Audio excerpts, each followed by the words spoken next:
Welcome back. When her husband of more than half a century passed away, this Tampa widow said that she tried to work something out with the bank. But Dorothy Jackson told our Taking Action reporter Jackie Calloway Wells Fargo responded by hounding her relentlessly for 2 years. How she's fighting back now. Their marriage spanned more than 50 years.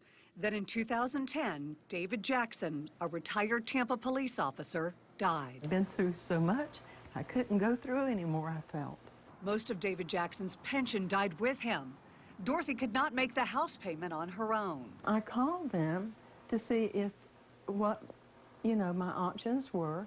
Could I refinance? According to her attorney, Billy Howard, Dorothy Jackson's name is on the mortgage, but not the note. She wanted them to work with her on the mortgage payments. I was informed I could not make the mortgage payments because my name wasn't on a piece of paper. Within weeks, Dorothy says Wells Fargo started calling.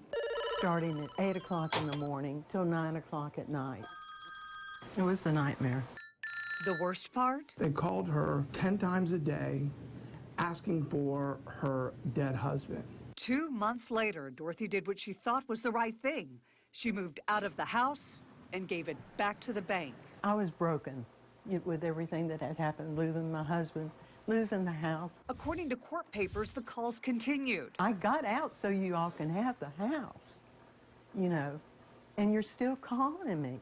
Then letters followed, all addressed to Dear David Jackson, deceased. I have got to have some peace. I can't handle this anymore. And then my thoughts turned suicidal. Dorothy's case accuses Wells Fargo of violating Florida's Consumer Collector Practices Act. A judge recently gave her attorneys the go-ahead to go after punitive damages, something that's normally reserved for egregious cases. It says that you can't do anything to anybody that's considered harassing. I asked Wells Fargo to respond to the allegations in the lawsuit. They responded. We previously tried to work with Miss Jackson in an attempt to help her assume the loan and communicated with her regarding those efforts. We are unable to comment further due to ongoing litigation and mediation. Florida Bankers Association President Alex Sanchez says this isn't typical debt collection procedure. We don't condone these type of actions, and we certainly would like to avoid them. He points out in many cases the banks are just doing their job. We have to collect on these debts that are owed. Wells Fargo and Dorothy's attorneys are set to sit down for mediation next week.